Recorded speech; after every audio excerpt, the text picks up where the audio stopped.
नमस्कार, सभी का स्वागत है हमारे यूट्यूब चैनल पे और हमारे टीचमेंट ऐप पे। और आज के विषय में हम पढ़ने वाले हैं संस्कृत नेट जेआरएफ इकाई का पतंजलि का जो योग सूत्र है, उस पर जो व्यास जी ने जो भाष्य लिखा है, व्यास भाष्य हम पढ़ेंगे। पतंजलि का योग सूत्र, पतंजलि योग सूत्रम, व्यास भाष्य हम पढ़ेंगे। तो क्लास को आप सभी तक शेयर करें। और बहुत ही इंपॉर्टेंट इकाई है, एग्जाम ओरिएंटेड हम पढ़ने वाले हैं। तो देखिए यहाँ पर लिखा है पतंजलि जी का योग सूत्र। पेन का कलर हम चेंज कर लेते हैं, ब्लैक। तो पतंजलि जी का योग सूत्र।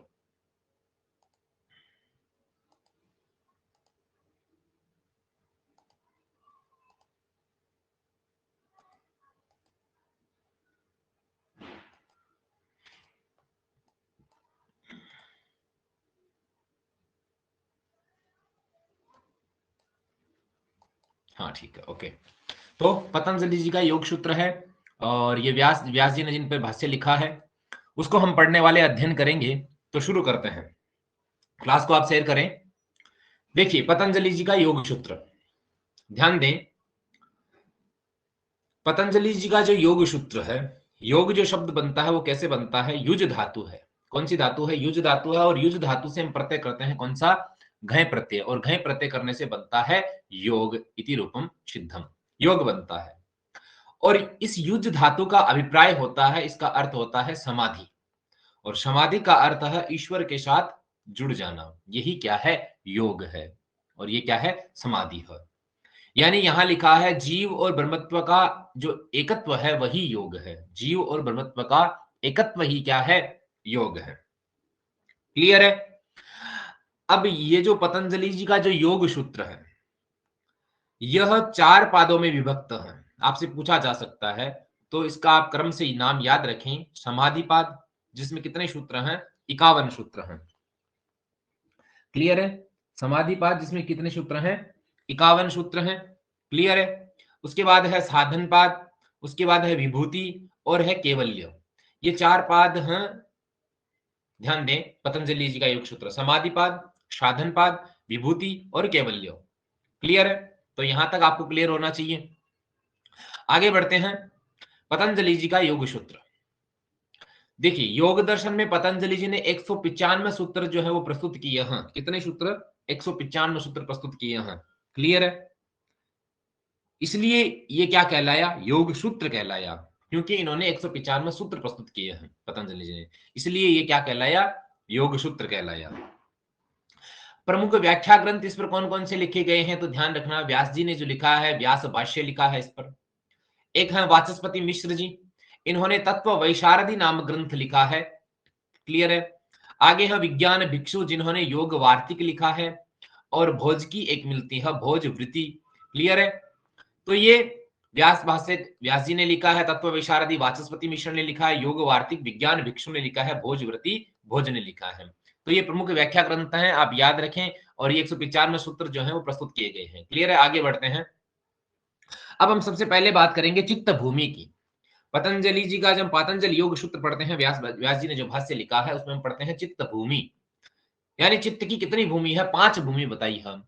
और एग्जाम में पहला प्रश्न तो यही पूछा जाता है, इनका कर्म पूछा जाता है। तो आप इनको कर्म से याद रखिए, जैसे क्षिप्त है, मूढ़ है, विक्षिप्त है, एकाग्र है और निरुद्ध है। ये पांच आपको कर्म से याद होने चाहिए। क्लियर है? क्षिप्त, मूढ़, विक्षिप्त, एकाग्र और निरुद्ध, है ना? आगे पीछे नहीं करना है किसी को भी, कर्म से याद होनी चाहिए आपको। क्षिप्त, मूढ़, विक्षिप्त, एकाग्र और निरुद्ध। अब हम सबसे पहले पढ़ेंगे कि भैया ये क्षिप्त क्या है। देखिए ये क्या है? सबसे पहले हम देख रहे हैं क्षिप्त। यहां लिखा है प्रख्यारूपम ही चित्त सत्वम रजतमोभ्याम संसृष्टम ऐश्वर्य विषय प्रियम भवति। प्रख्यारूपम ही चित्त सत्वम रजः तमोभ्याम संसृष्टम ऐश्वर्य विषय प्रियम भवति। यानी ये जो क्षिप्त है, यानी चित्त में रजोगुण की प्रधानता से क्या होती है? चंचलता उत्पन्न होती है। और चित्त क्या करता है? अनेक विषयों में दौड़ता रहता है। इसीलिए इसी को क्या कहा गया? इसको क्षिप्त कहा गया है। इसीलिए इसको क्षिप्त कहा जाता है। क्लियर है? आगे है मूढ़। मूढ़ का क्या कहा है कि तदेव तमशान विद्ध। तदेव तमसानुविद्धम धर्म अज्ञान वैराग्य अनैश्वर्य उपागम।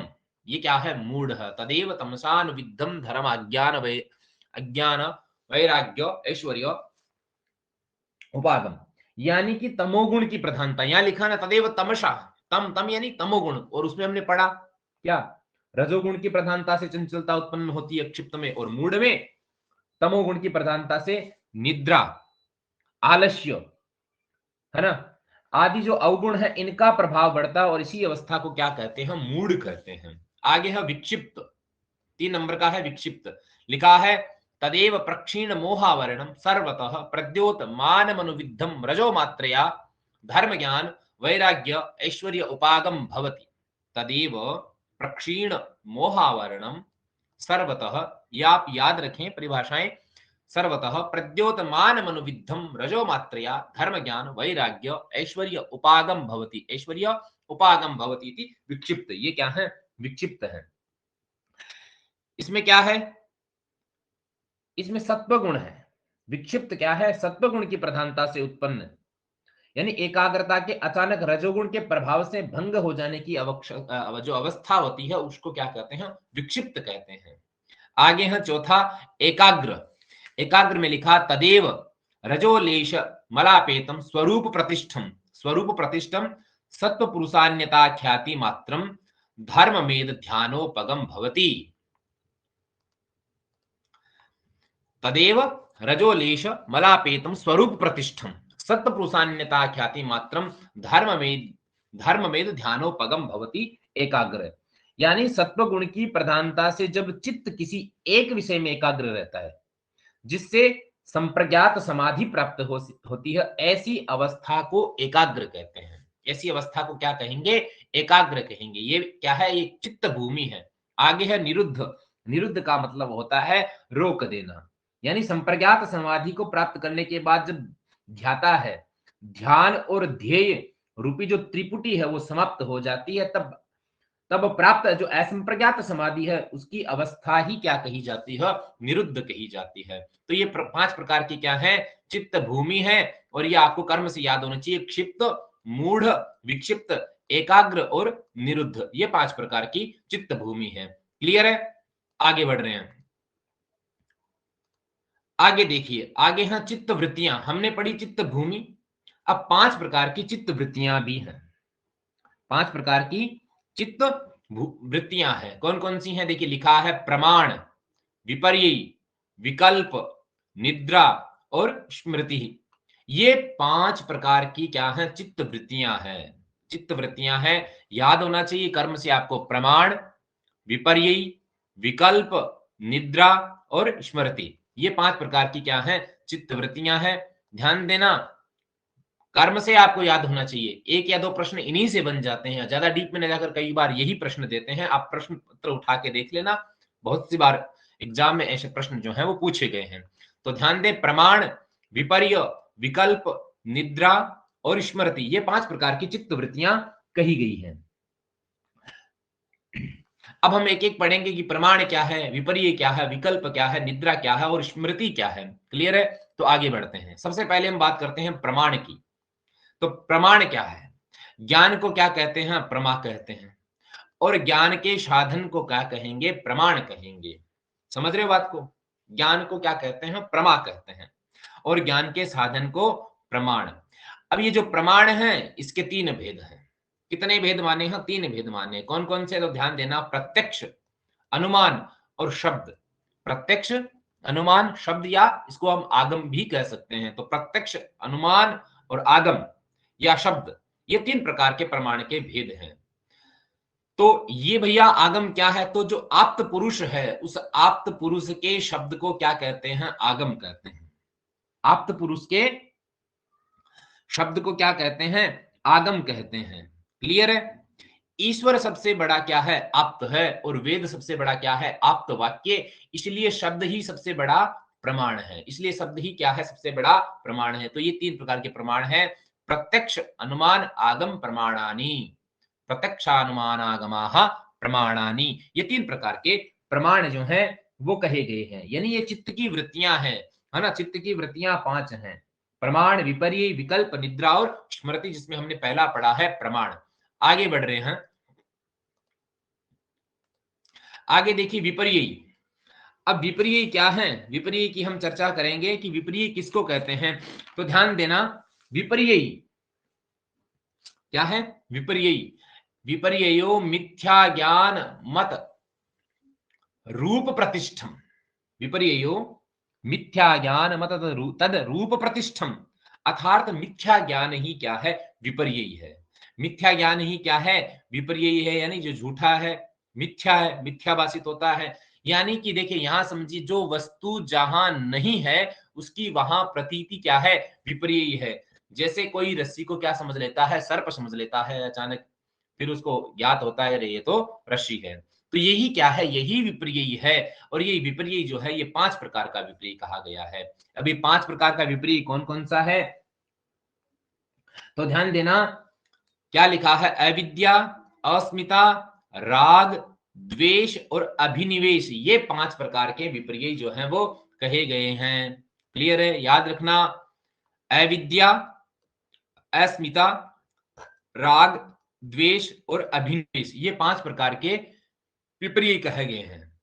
और यही जो 5 प्रकार के जो विपर्यय कहे गए हैं, यही क्लेश का कारण होने से क्या कहलाते हैं, पंच क्लेश भी कहलाते हैं। पंच क्लेश कौन कौन से हैं, तो यहां लिखा है अनुरूपतम, मोह, महामोह, तामिश्र और अंधता मिश्र, ये 5 प्रकार के ये क्या है, पंच क्लेश है। अनुरूपतम, मोह, महामोह, तामिश्र, अंधता मिश्र, ये 5 प्रकार के क्या कहे गए हैं,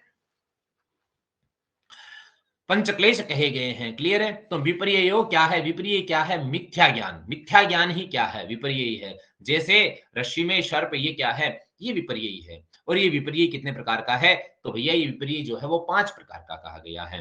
कौन कौन सा है, अविद्या है, अस्मिता है, राग है, द्वेष है और अभिनिवेश। और यही क्लेश का कारण होने से क्या कहलाती है, पंच क्लेश कहलाती है। जैसे अनुरूपतम, मोह, महामोह, तामिश्र और अंधता मिश्र। क्लियर है, आगे बढ़ते हैं। तो ये हमारा विपर्यय हुआ।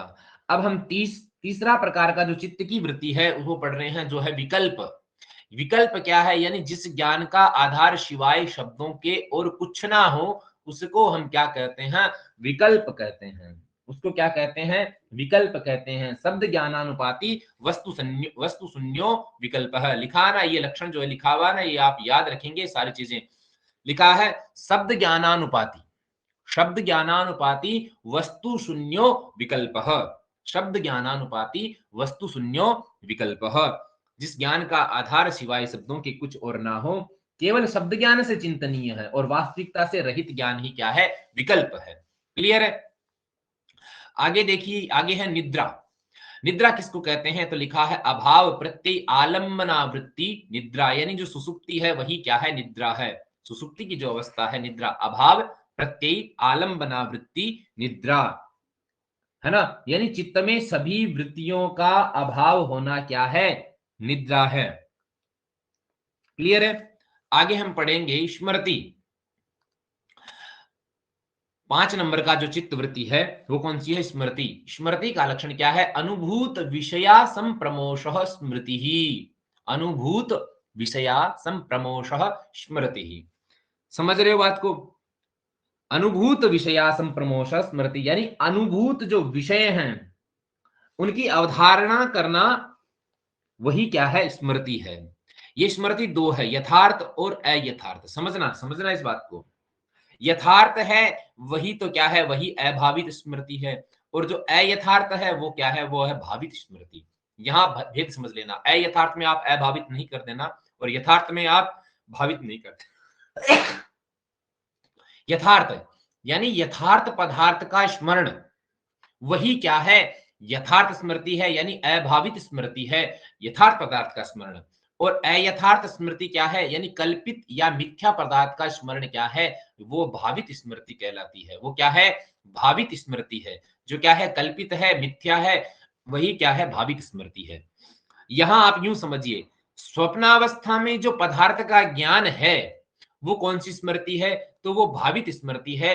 जो स्वप्नावस्था में पदार्थ का जो ज्ञान है वही क्या है, वो भावित स्मृति है। क्लियर है, और जागृत अवस्था में जो सत्य पदार्थ का स्मरण रूप ज्ञान है वो क्या है? अभावित स्मृति है।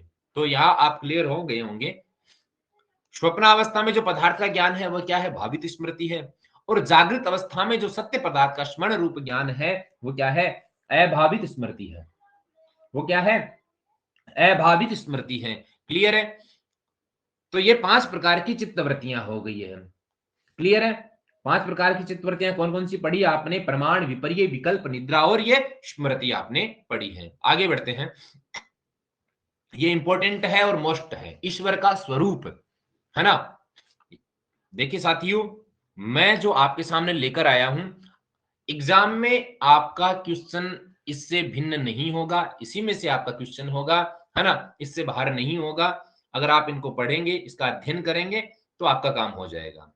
व्यास भाष्य से आपका एक भी प्रश्न बाहर नहीं होगा। तो हम पढ़ रहे हैं ईश्वर का स्वरूप। यहां देखिए, ईश्वर को पुरुष विशेष माना गया है। ईश्वर को क्या माना गया है? पुरुष विशेष ईश्वर को माना गया है, याद रखना। योग सूत्र में ईश्वर तत्व को स्वीकार किया गया है।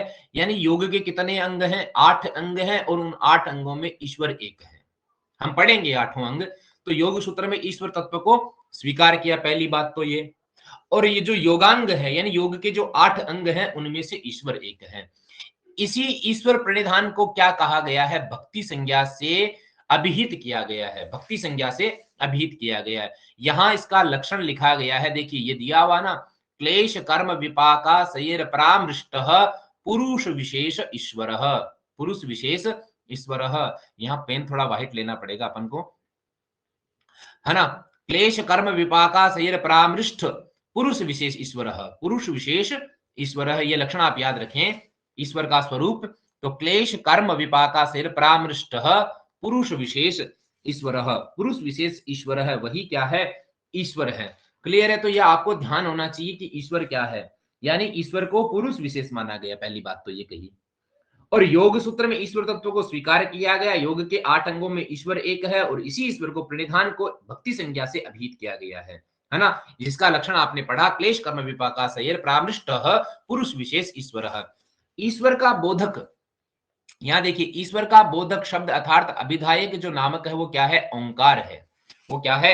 ओंकार है। ईश्वर का बोधक शब्द अर्थात अभिधायक नामक क्या है? ओंकार है। और तस्य वाचकः प्रणवः। तस्य वाचकः प्रणवः।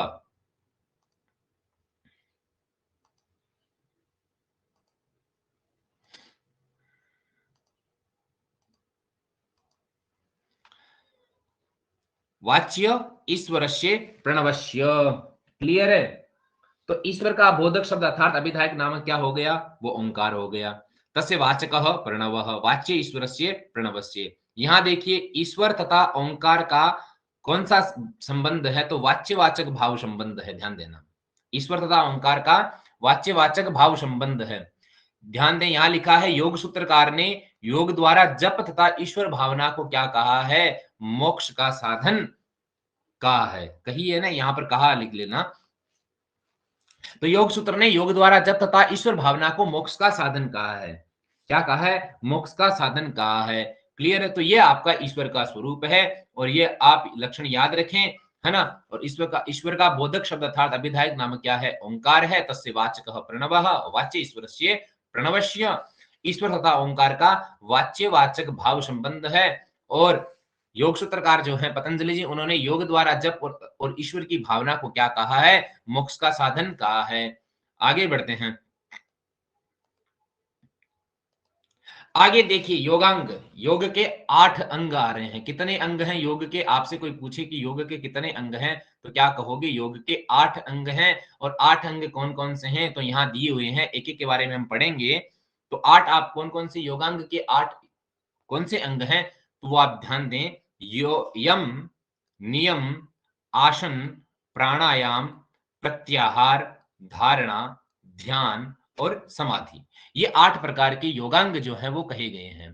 क्लियर है? यम, नियम, आसन, प्राणायाम, प्रत्याहार, धारणा, ध्यान और समाधि, ये 8 प्रकार के योग जो हैं वो कहे गए हैं। क्लियर है? ये 8 प्रकार के क्या हैं? योगांग हैं।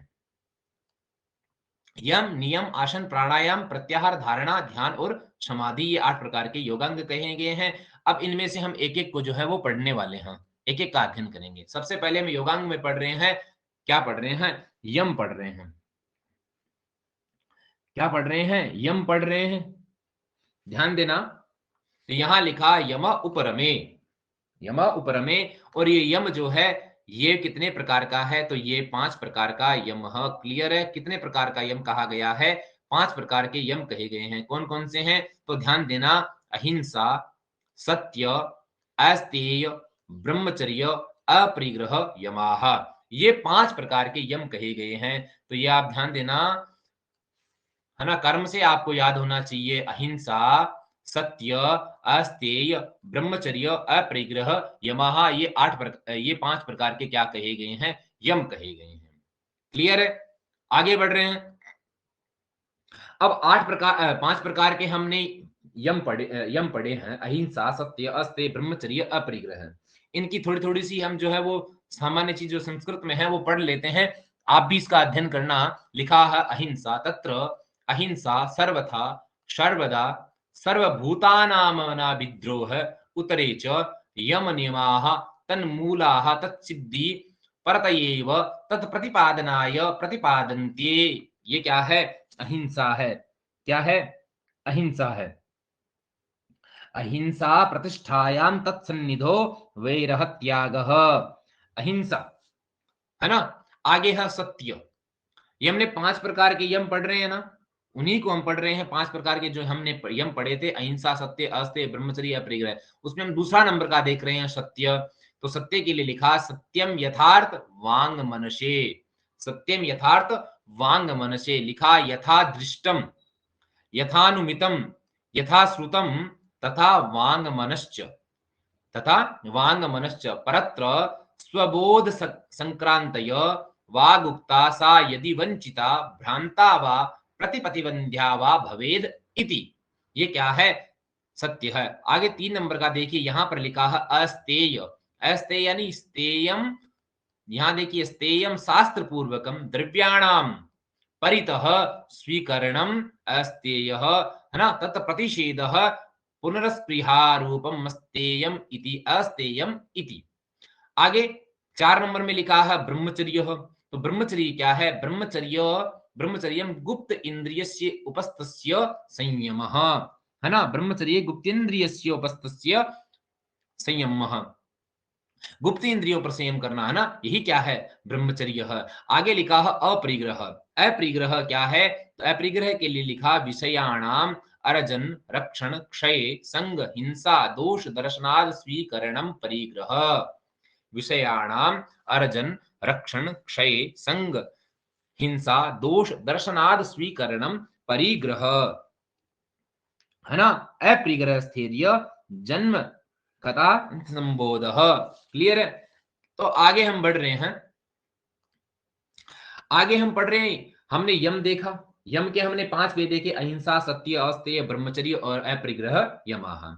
अब हम पढ़ रहे हैं दूसरा नंबर का नियम, यानी हमने योगांग पढ़े, योग के हमने 8 अंग पढ़े, यम, नियम, आसन, प्राणायाम, प्रत्याहार, धारणा, ध्यान और समाधि।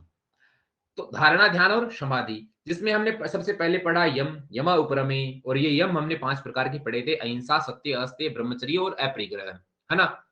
उनके हमने लक्षण भी देखे। आगे 2 नंबर का है नियम।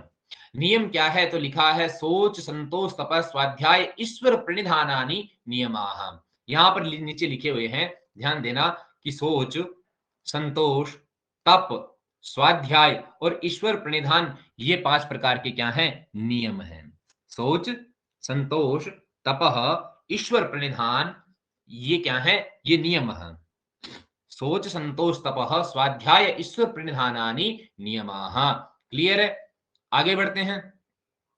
अब हम सबसे पहले देखते हैं शौच। तो यहां पर आप ध्यान देना, तत्र शोच शोचम मृज्जलादि जनितम मेध्यावहरणादि च बाह्यम आभ्यंतरम चित्तमलानाम आक्षालनम संतोषः संतोषः सन्निहित साधनाद अधिकस्यानुपादित छेतिः। क्लियर है? तपः क्या है? तपो द्वंद्व सहनम, द्वंद्व सहन ही क्या है? तप है। तपो द्वंद्व सहनम। स्वाध्याय स्वाध्यायो मोक्ष शास्त्राणाम अध्ययनम प्रणव जपो वा इति स्वाध्यायः। यानी मोक्ष शास्त्रों का अध्ययन प्रणव जप यही क्या है, ये स्वाध्याय है। और ईश्वर प्रणिधान क्या है, लिखा है तस्मिन् परम गुरु सर्व कर्मोर्पणम। यही क्या है, ईश्वर प्रणिधान है। क्लियर है, यही क्या है, ईश्वर प्रणिधान है।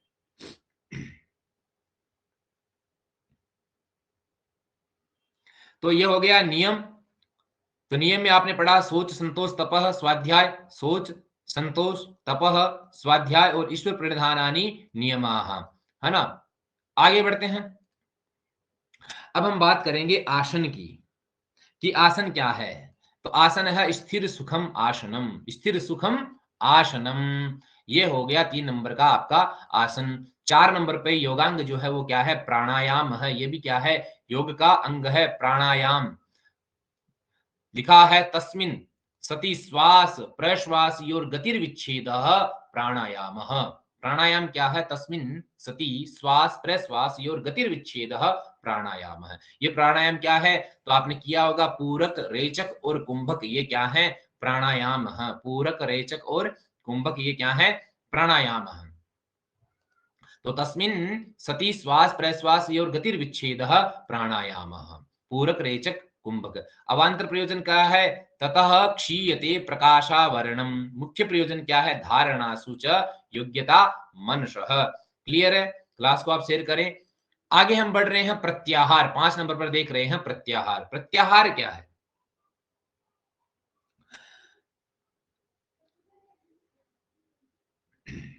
आगे हम देख रहे हैं प्रत्याहार।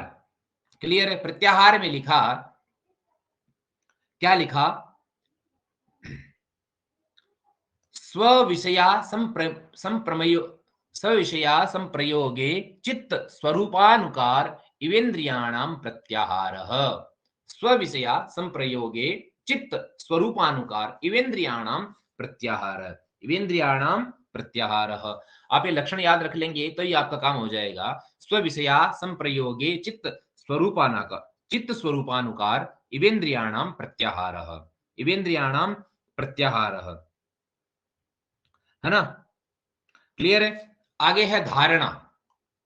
6 नंबर पे देखिए धारणा लिखा है, धारणा लिखा है देश बंद चित्तस्य धारणा, देश बंद चित्तस्य धारणा। आगे 7 नंबर पर है ध्यान, लिखा है तत्र प्रत्येकतानता ध्यानम। समाधि तदेवार्थ मात्र निर्भाषम स्वरूप शून्यम इव समाधि, स्वरूप शून्यम इव समाधि, है ना। यानी योग सूत्रकार जो है उन्होंने जो प्रथम आपने पढ़ा होगा समाधिपाद, मैंने अभी बताए थे आपको 4 पाद, तो उस जो प्रथम समाधिपाद है उसमें ग्रंथ का प्रारंभ इस प्रकार से हुआ है, अथ योगानुशासनम कहकर ग्रंथ को प्रारंभ जो है वो किया गया है। तो ये आपके कौन कौन से हो गए हैं, योगांग हो गए हैं, यम नियम आसन प्राणायाम प्रत्याहार धारणा ध्यान और समाधि। अब ये समाधि भी 2 प्रकार की होती है, कौन कौन सी होती है हम आगे देखते हैं। तो समाधि 2 प्रकार की होती है, कौन कौन सी, एक तो है संप्रज्ञात समाधि, एक है असंप्रज्ञात समाधि। ये 2 प्रकार की समाधि होती है। संप्रज्ञात समाधि के लिए लिखा वितर्क विचारानंदास्मिता रूपानुगमात संप्रज्ञातः। इसको आप सवितर्क भी कहते हैं, सविचार भी कहते हैं और सबीज आदि भी इसको कहते हैं। यही क्या है, संप्रज्ञात समाधि है। आगे है असंप्रज्ञात समाधि, इसको निर्वितर्क भी कहते हैं, निर्विचार भी कहते हैं, निर्बीज आदि इसी के नाम है। तो इसको क्या कहते हैं, असंप्रज्ञात समाधि है। तो ये 2 प्रकार की समाधि होगी, संप्रज्ञात समाधि और असंप्रज्ञात समाधि। क्लियर है। आगे है आपका लास्ट टॉपिक है केवल्य। केवल्य, केवल्य क्या है, केवल्य यानी समझना, ये इंपॉर्टेंट है। तो आपसे पूछा जा सकता है योग दर्शन में मोक्ष को क्या कहा है, केवल्य कहा है। योग दर्शन में मोक्ष को क्या कहा है, केवल्य कहा है, जिसका लक्षण यहाँ लिखा तद वैराग्यादपि दोष बीज क्षय केवल्यम, तद वैराग्यादपि दोष बीज क्षय केवल्यम। यानी विषयों की सिद्धि से जब वैराग्य उत्पन्न होता है तो समग्र राग आदि दोषों के कारण का क्षय हो जाने से क्या होता है, केवल्य प्राप्त होता है ना। लिखा तद भावात संयोगा भावो हानम तदृशेः कैवल्यम। यानी अविद्या के अभाव से और संयोग के अभाव से स्पष्ट होने वाला क्या है? कैवल्य है। आगे लिखा सत्व पुरुषयोः शुद्धि साम्ये कैवल्यम इति। कैवल्यम इति यानी बुद्धि और पुरुष की शुद्धि की समानता होने से कैवल्य की प्राप्ति होती है। आगे लिखा पुरुषार्थ शून्यानां गुणानां प्रतिपर्षवः कैवल्यम स्वरूप प्रतिष्ठा वा चित्त शक्ति। पुरुषार्थ शून्यानां गुणानां प्रतिपर्षवः कैवल्यम स्वरूप प्रतिष्ठा वा चित्त शक्ति। यानी गुणों से जब पुरुष का कोई प्रयोजन नहीं रह जाता, तब विपरीत कर्म से गुणों का लय होना ही क्या है? कैवल्य है। अथवा दृष्टा का अपने रूप में स्थित हो जाना कैवल्य है। वही क्या है? कैवल्य है। क्लियर है? तो यहां पर आपका जो पतंजलि जी का जो योग सूत्र है, उसमें जो व्यास जी ने जो भाष्य लिखा है और उसमें जो मैटर बनता है आपकी नेट जेआरएफ इकाई में, वो यहाँ पर संपूर्ण होता है ना। इतना सा ही मैटर है, जितनी ज्यादा बड़ी क्लास नहीं है। जो पढ़ाया है उसको आप इन सारे लक्षणों को आप याद करें, इससे बाहर जो है परीक्षा में कुछ भी नहीं होगा। धन्यवाद। मिलते हैं अगले विषय पर, अगले टॉपिक पर। तब तक के लिए धन्यवाद। क्लास को आप लाइक जरूर करें, शेयर करें। और हाँ, एक जरूरी बात, आप मुझे टीचमेंट ऐप आप डाउनलोड कीजिए। टीचमेंट ऐप पे स्पेशल हमारे नेट जेआरएफ की क्लासेस जो है वो चल रही हैं, इसलिए आप टीचमेंट ऐप डाउनलोड कीजिए और मेरी आईडी जो है वो आप लिख सकते हो। आप जब आपसे आईडी मांगे तो आप वहां लिखेंगे 2559, ये 9 है और ये 0 है, और 48, या आपको उसमें भी मिल जाएगी, मैं डिस्क्रिप्शन में दे दूंगा, तो उसमें भी आप देख सकते हैं 4837। ये मेरी आईडी है। ये आप जब डालोगे तो आपके सामने सारी क्लासेस जो है ओपन हो जाएंगी और एमसीक्यूज, टेस्ट सीरीज वो सारी आपको मिल जाएंगी। स्टडी मटेरियल आपको मिल जाएगा। तो आप टीचमेंट ऐप डाउनलोड कीजिए और आप वहां मेरी लाइव क्लास अटेंड कर सकते हैं। 25590483 ये मेरी क्लास आईडी है। क्लियर है? ठीक है, धन्यवाद। मिलते हैं अगले विषय पर, अगले टॉपिक पर। तब तक के लिए धन्यवाद। जय श्री बालाजी की।